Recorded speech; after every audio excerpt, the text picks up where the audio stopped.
শুরু করেছি মায়া দিয়ে, শেষ করছি ডানা দিয়ে। অর্থাৎ বাম হাতে এই যে অংশটা দেখা যাচ্ছে এটাকে বলা হয় ডুগি। এই যে ছোট্ট অংশটা দেখা যাচ্ছে এটাকে বলা হয় শুকতালা।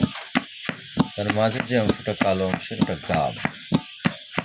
তো হাতটা এমন পজিশনে রাখা হচ্ছে শুকতালা ছুঁয়ে যাবে এবং কাড়ির এই পাশেও যেন আবার আঙুল না পড়ে।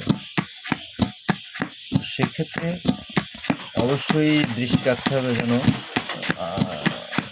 তবলা যদি আমার বাজাতে ইচ্ছা জাগে, আমি যেই হই না কেন, আমি যদি মনে করি যে এটাকে নিয়ে আমি একটু দেখি শব্দ করা যায় কি না, তো চেষ্টা করলে তবলায় প্রথমে আসতে হলে এই বাণী দিয়েই আসলে হাতটাকে সহজ এবং সুন্দরভাবে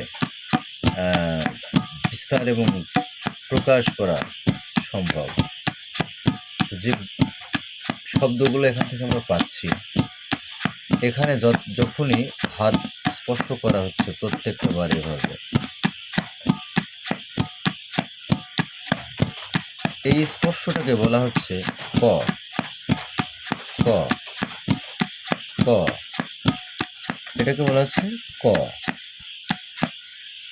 এই পজিশন দিয়ে টাচ করতে হবে। হ্যাঁ, ক। এইদিকে হাতটা টার্নিংয়ে থাকবে। হ্যাঁ, ক। এটা বলছে ক। এটাকে বলা হয় ডুগি, বায়া, মুদি।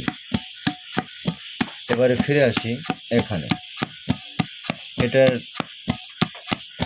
যে শব্দ এখানে উচ্চারিত হচ্ছে নিশ্চয়ই ওখানে এক বাজছে, এখানে 2 নম্বরে বাজছে এবং 3 নম্বরটাও এখানেই শেষ হচ্ছে। তাহলে 1 দিয়ে শুরু করছি, 3 দিয়ে শেষ করছি এবং বারংবার ওই 1 2 3 এভাবে রোলিং হতেই থাকবে, চলতেই থাকবে এবং চলার গতিটাও আস্তে আস্তে আস্তে আস্তে হয়তো ঊর্ধ্বগামী হয়ে যাবে। এভাবে যখন আস্তে আস্তে ঊর্ধ্বগামী নিম্নগামী, ঊর্ধ্বগামী নিম্নগামী, ঊর্ধ্বগামী নিম্নগামী হতে হতে হতে হতে হাত এক পর্যায়ে লেগেও যেতে পারে। লাগতে লাগতে আর একটা সময় আসবে তখন হাত লাগবে না, লাগার কোনো ভয় থাকবে না। তো এইটাকে বলা হয় কবল, ডানা বা খুলি। ঠিক একই অংশ এটাকে বলা হয় শুকতালা, এটাকে বলা হয় মধ্যাংশ, এটাকে বলা হয় ক্ষীরোদাংশ অর্থাৎ গাবের অংশ।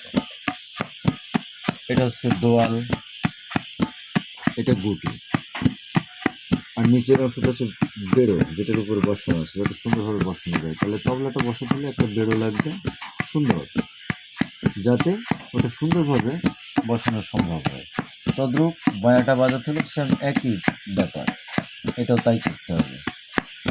সেক্ষেত্রে এখন আমরা বাণী নিয়ে কথা বলতে চাই। এখানে যে শব্দটা উচ্চারিত হচ্ছে সেটা হচ্ছে ক, এবং এখানে যেটা পাওয়া যাচ্ছে প্রথমে তে, 3 আঙুল টাচ করলে বলছে তে, এবং মাঝেরটা যখন টাচ করছে বলছে টে। তাহলে বলছে ক তে টে, ক তে টে, ক তে টে, ক তে টে, ক তে টে, ক তে টে, ক তে টে, ক তে টে, ক তে টে, ক তে টে, ক তে টে, ক তে টে, ক তে টে, ক তে টে।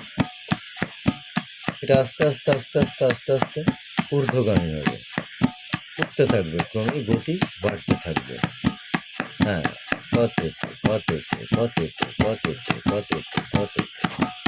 এখন এমত অবস্থায় যে কোনো সুস্থ ধারার মানুষ যদি চিন্তা করে যে আমি একটু সংস্কৃতির মধ্যে আসলে তবলাটাকে একটু দেখতে চাই, আসলে বাজানো যায় কিনা একটু দেখি চেষ্টা করে, তাহলে আমার মনে হয় এই 3টা বর্ণ দিয়ে যদি যাত্রা শুরু করা যায়, তাহলে আমার মনে হয় যেন কিছুটা হলেও এর থেকে বিভিন্ন রকম শব্দ অন্তত সুন্দরভাবে জেনে নিতে পারবে।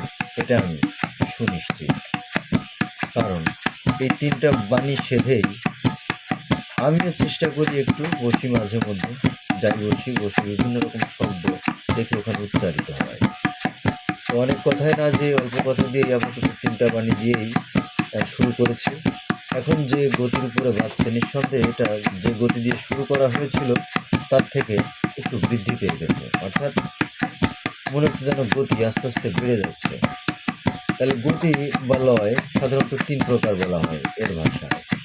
সেটা শুরু করতে হয় ঢিমালয় দিয়ে, তারপরে মাঝে মধ্য বাজে, শেষে যে দ্রুত বা চৌগুণ বাজে। এভাবেই সাধনার স্তর 3টা স্টেপ দিয়ে আস্তে আস্তে আস্তে আস্তে পাঠ করতে হয়।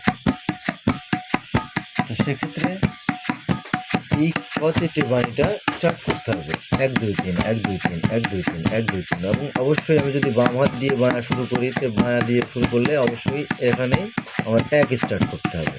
আমি যদি ডানা দিয়ে শুরু করি তাহলে ডানারও ঠিক 1 স্টেপ এখানে 1 বলতে হবে, ওখানে 2, তারপরেরটা 3। ওই ঠিক একই কন্ডিশনে বাম হাত এবং ডান হাত যদি আমি ব্যবহার করতে চাই, এইভাবে ব্যবহার করলে অবশ্যই এর থেকে একটা সুফল পাওয়া সম্ভব, আমি আশা করি। তাই ফিরে আসবো পরবর্তী কথায়, কথোপকথনে মৃণাল গানে। যদি বাচ্চভঙ্গিতে ভুল হয়ে যায় অবশ্যই ক্ষমা সুন্দর দৃষ্টিতে